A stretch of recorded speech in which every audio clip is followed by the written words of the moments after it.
no mercado, mais um reforço agora para a zaga na mira do Vasco, além das últimas de bastidores e informações importantes. Tenho certeza que você vai curtir esse vídeo. Antes, deixa eu só um oferecimento de All-in, a casa de apostas esportivas que oferece o melhor bônus do mercado. Mais de 500% tá bom para você. Para você começar a apostar na All-in é super simples, só pegar o link que está no comentário fixo, faça seu cadastro e não esqueça de usar o código bônus para ter mais de 500% de bônus no valor do seu depósito. Por falar em depósito, dos mais tranquilos, você pode fazer via Pix, PicPay, transferência bancária ou a melhor opção que você quiser. Então, venha se divertir comigo, na All-in. Para começar o vídeo com o tradicional giro de notícias, a primeira informação é sobre o Vasco da Gama, que fez 3-0 no Inter Miami em seu jogo de despedida na pré-temporada nos Estados Unidos. O mesmo placar de derrota por 3-0 para o River Plate agora foi transformado em vitória para o Vasco, os gols marcados por Nenê, Alex Teixeira e Figueiredo, que mais uma vez deixou boa impressão. Gostei também do Pumita Rodrigues. Bora falar agora sobre mais um reforço na mira do Vasco, zagueiro Vitor Tormena. Talvez o São Paulino se lembre, atleta formado na base do clube, em Cotia, chegou a atuar por empréstimo no Novo Horizontino, se mudou há bastante tempo, em 2017, para o futebol português. Ele é titular absoluto do Braga, um dos principais clubes por lá, são 110 partidas, 4 gols e 2 assistências. O Tormena havia sido indicado, sugerido, gostaram do nome, a avaliação interna foi bastante positiva e o pessoal da 777 abriu negociações com o Braga na tentativa de comprá-lo em definitivo, mas a chance de negociação é das mais complexas. O pessoal do Atenção Vascaína nos informa que a primeira pedida do Braga foi considerada extremamente alta. Você sabe que o Vasco tem como uma das prioridades encontrar um zagueiro, um volante, um camisa 10 e um atacante de lado de campo, especialmente para atuar pelo lado esquerdo. Essas são as 4 prioridades do Vasco daqui até o fechamento da janela de transferências nos próximos dias. E a novela Matheus Pereira está chegando ao fim. Vídeo de hoje do canal do Nicola te conta se haverá um final feliz para torcedores de Corinthians, Botafogo, Vasco e Cruzeiro. Bora falar agora sobre os times que mais gastaram com reforços para a temporada de 2023. O Cruzeiro é seguramente entre os times da primeira divisão aquele que mais contratou jogadores, mas não faz parte nem do ranking dos 6 primeiros colocados, até porque vários dos reforços do Cruzeiro chegaram sem custo ou com custo baixo. Você tem alguma ideia de qual foi o clube que mais gastou? Acertou quem citou: o Flamengo. 124 milhões de reais de investimento em apenas 2 jogadores. A compra em definitivo do Gerson por 85 milhões de reais e a compra do Ayrton Lucas, que no ano passado estava emprestado. A aquisição em definitivo dele vai custar 39 milhões de reais. Na segunda colocação, 34 milhões de reais atrás, aparece o Vasco, que já desembolsou cerca de 90 milhões de reais. Os mais caros: Orelhano, 21 milhões, Piton, 17 milhões, Léo Pelé, 16 milhões, Jair, volante contratado do Atlético, por 13 milhões, Pedro Raul e Pumita, cada um deles custando 10 milhões de reais. O Vasco também contratou Robson Bambu, Ivan e De Luca por custos bem menores. Terceiro lugar nesse ranking é do Grêmio, que desembolsou até agora 53 milhões de reais. No quarto lugar, o Bahia com 33 milhões. O São Paulo é o quinto com 32 milhões de investimento. E a sexta colocação do Red Bull Bragantino, com gastos de 27 milhões de reais. Só para não deixar você esquecer, Red Bull Bragantino que perdeu para a Lusa nesse sábado por 3-0 no Canindé.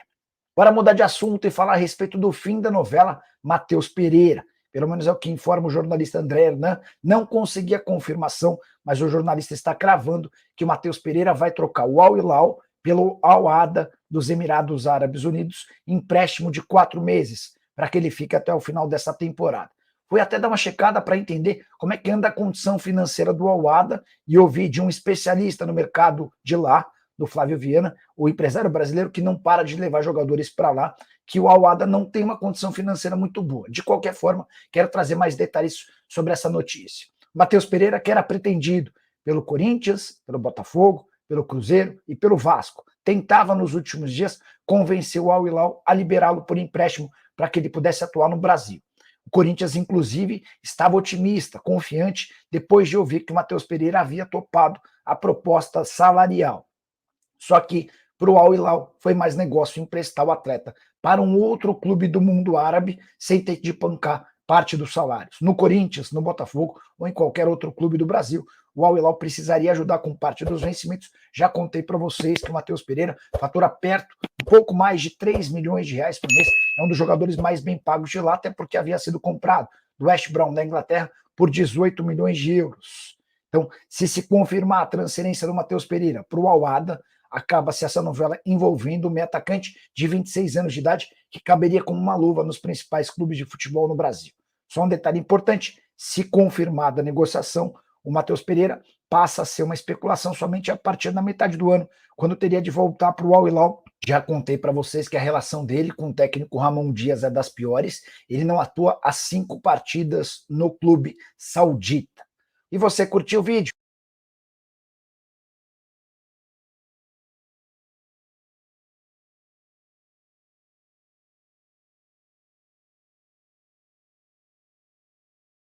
Vasco, que é um dos clubes que mais se reforçaram para a temporada. Jogadores interessantes, gostei bastante do Jair, do Pedro Raul.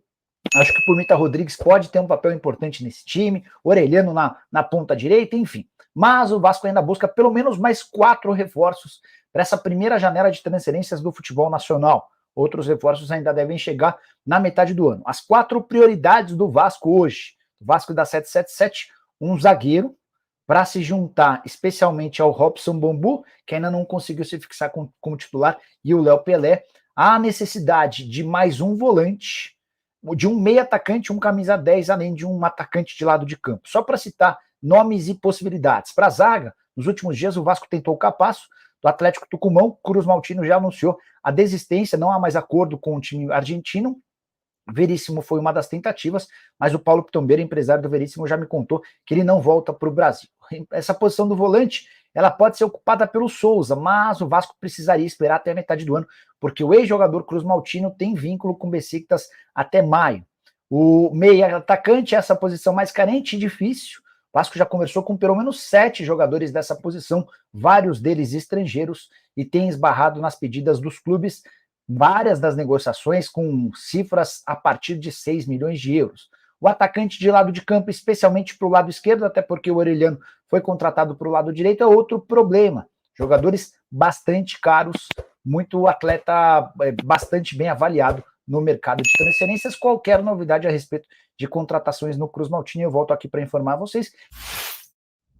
Hora de falar sobre o Vasco da Gama, que segue na busca por um camisa 10, posição mais complexa para o clube para 777. Vários nomes já foram tentados. O mais novo, Papo Gomes, meio atacante argentino, veste a camisa 10 do Sevilha, 34 anos de idade. O Vasco se aproveitou do fato de o Papo Gomes não viver o melhor dos seus momentos com a camisa do Sevilha, tem jogado muito pouco para fazer uma proposta. Informação que foi divulgada pelo canal Atenção Vascaínos, que cobre o Cruz Maltino. O Papo Gomes não entra em campo desde 6 de novembro. Na atual temporada foram 17 jogos, sendo 9 como titular e 8 na condição de reserva. Apesar da perda de protagonismo, nem o Papo Gomes, nem o Sevilha parecem dispostos a fazer negócio por agora. Transação das mais complexas, para não dizer impossíveis. Vasco segue em busca de outros atletas para essa posição, mas o fato de estar pensando em nomes grandes, como Papo Gomes e Isco, faz com que o torcedor vascaíno pense alto e fique contente. Só para arrematar sobre o Vasco, mais 2 informações importantes. O zagueiro Ramos, do Central Espanhol, chegou a responder a torcedores do Vasco, ou dizer que estava respondendo a torcedores do Vasco, e de que poderia pintar como reforço Cruz Maltino. Consultei uma fonte minha que assegurou que esse nome nunca foi discutido, embora o Vasco busque um atleta para a posição, para a zaga. Já os executivos da 777 se encontraram recentemente com o governador do Rio de Janeiro, o Cláudio Castro, e pediram garantias a respeito da licitação do Maracanã. Você sabe que a última licitação foi das mais complexas. E o governador teria dito que não pode dar muitas garantias. A licitação do Maracanã tem causado uma guerra de bastidores do Vasco contra Flamengo/Fluminense. E nós vamos